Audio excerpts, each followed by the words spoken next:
Discuss करने वाले हैं मोस्ट इंपॉर्टेंट टॉपिक पे, जो कि है सैलरी। सभी यही चाहते हैं कि अच्छा सैलरी मिले, अच्छा जॉब मिले हमें। क्या क्या प्रोफाइल्स है, अगर हम एमएस ऑफिस कर लेते हैं, कंप्यूटर फंडामेंटल्स का अगर हमारे पास नॉलेज होता है, तो हमें किस किस प्रोफाइल में हमें जॉब मिल सकता है, या हमारे सैलरी पैकेज क्या होगा अगर हम गवर्नमेंटली जाते हैं या फिर प्राइवेटली जाते हैं, तो क्या हमारा करियर में ग्रोथ हो सकता है या नहीं हो सकता है। इसी तरीके से हम लोग एमएस ऑफिस के बारे में भी जानेंगे कि अगर हम एमएस ऑफिस के बारे में जानते हैं, हमारे पास नॉलेज है, तो क्या वो हमारे जॉब में, या अगर हम जॉब करने के लिए जा रहे हैं तो वो हमें क्या फायदे दे सकते हैं। तो चलिए स्टार्ट करते हैं आज का video.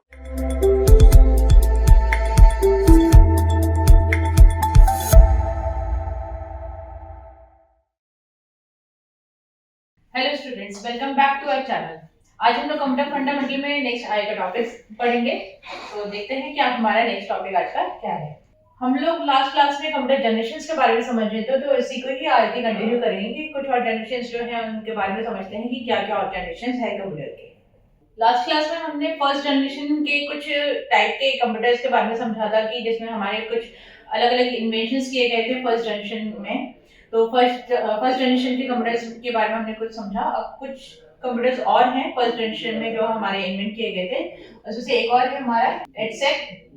It stands for electronic delay storage automatic calculator, was an early British computer. EDSAC का जो फुल फॉर्म है वो मैंने आपको बताया कि electronic delay storage automatic calculator है। ये एक ब्रिटिश कंप्यूटर है और इसको जो डेवलप किया था वो डेवलप किया था एमबी विल्किस ने। That means it was developed by MB Wilkes at Cambridge University in 1949। 1949 में कैम्ब्रिज यूनिवर्सिटी में एमबी विल्किस ने इसको डिस्कवर किया, इस कंप्यूटर को। It was one of the first stored program computers. These are machines which the programmer can store the instructions in memory, and therefore they are more versatile than other previous modes. तो इससे पहले जो computers हमारे आए हैं एनएक है जैसे, तो उसके कंपैरेटिवली अगर हम बात करें, ये एक ऐसा कंप्यूटर तैयार किया गया था, फर्स्ट जनरेशन का एक ऐसा कंप्यूटर था जिसमें जिसको हम ये कह सकते हैं कि एक स्टोर्ड प्रोग्राम कंप्यूटर है। ठीक है, जैसे हमारा जो प्रोग्राम्स है इसको स्टोर किया जा सकता था। ठीक, और ये जो मशीन है ये प्रोग्रामर्स के लिए यहाँ पे बनाया गया था, जिसमें जो इंस्ट्रक्शंस है उसको स्टोर किया जा सकता है। एंड देन इसको जो भी स्टोर किया जाएगा डेटा को या इंस्ट्रक्शंस को जो भी स्टोर किया जाएगा बेसिकली वो मेमोरी में स्टोर किया जाएगा। और ये काफी ज्यादा वर्सेटाइल भी है। ठीक है, तो वर्सेटाइल भी था उस टाइम पे, जिस वजह से इस कंप्यूटर का इस्तेमाल किया जा रहा था। The electronic delay storage automatic calculator could perform around 7,000 additions per second, 200 multiplications per second. तो एक सेकंड के अंदर 700 एडिशंस कर सकता था। दैट मींस कैलकुलेशन की अगर बात करें तो 700 एडिशंस वो एक सेकंड के अंदर कर सकता था। इसी तरीके से अगर मल्टीप्लिकेशन की अगर बात करें तो 200 मल्टीप्लिकेशन पर सेकंड के हिसाब से एडसेक कंप्यूटर जो है वो कर सकता था उस टाइम पे। अब ये तो हो गया एडसेक के बारे में। अब एक और हमारा फर्स्ट जनरेशन का कंप्यूटर है जो कि है यूनिवेक 1। अब यूनिवेक 1 का भी अपना खुद का फुल नेम है, तो इसका फुल फॉर्म क्या है उसको देखते हैं। It stands for universal automatic computer. इसका पूरा नाम है universal automatic computer. It was developed by a group of engineers from the Eckert Mauchly computer corporation, that is EMCC, led by Ted C.J. Burst and John W. Eckert and Muesli. Produced it in 1951 by Universal Accounting Computer Setup. अब इसको जो बनाया है वो बनाने के लिए एक आप कह सकते हो कि एक टीम था, जिसमें जो ग्रुप था बेसिकली वो जो टीम था या जो ग्रुप था वो इंजीनियर्स का ग्रुप था, जिसमें एकर्ट म्यूसले कंप्यूटर कॉर्पोरेशन यहाँ पे जुड़े थे, जिसको हम शॉर्ट में EMCC बोलते हैं। तो उस कॉर्पोरेशन के जो भी टीम मेंबर्स थे वो सारे यहाँ पे जुड़े हुए थे। जिसको लीड करने वाले जो थे वो टेड CJ बर्स्ट थे, और साथ में जॉन W. एगर्ट थे। ठीक है, एंड म्यूसले। इन लोगों ने सबने मिलके इस कंप्यूटर को डिस्कवर किया, यूनिवेक को डिस्कवर किया 1951 में, और यूनिवर्सल अकाउंटिंग कंप्यूटर सेटअप के द्वारा इसको तैयार किया गया।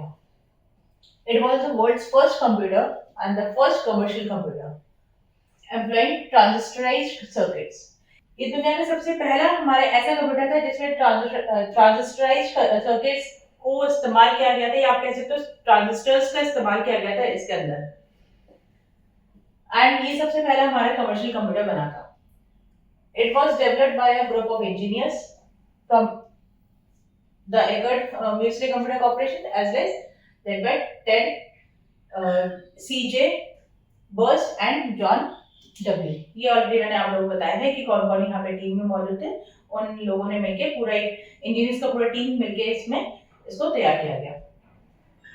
ये थे हमारे कुछ जनरेशन, फर्स्ट जनरेशन के कुछ कंप्यूटर्स जिसके बारे में हमने यहाँ पे देखा. अब ये जो फर्स्ट जनरेशन है इसके खुद के अपने ड्रॉबैक्स भी है जिस वजह से नेक्स्ट जनरेशन के कंप्यूटर्स आए. तो क्या ड्रॉबैक्स हैं उसको देखते हैं. फर्स्ट ड्रॉबैक है दे वर क्वाइट बल्की.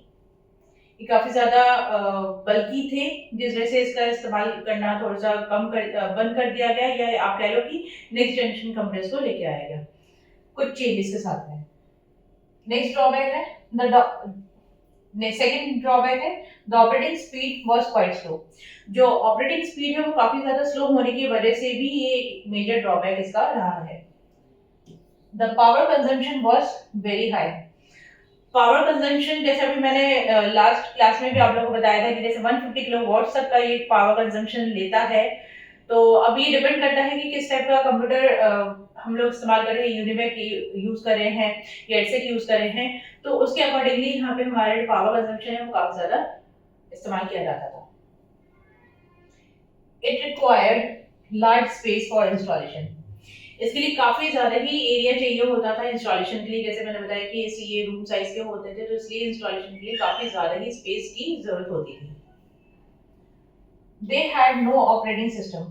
इनमें कोई भी ऑपरेटिंग सिस्टम नहीं होते थे इस वजह से भी थोड़ा सा इसको इस्तेमाल करना डिफिकल्ट होता था क्योंकि प्रोग्राम्स जो हैं वो अगर किए जा रहे हैं तो वो काफी ज्यादा लंबे टाइम लेते थे और काफी ज्यादा डिफिकल्टीज आती थी इसमें.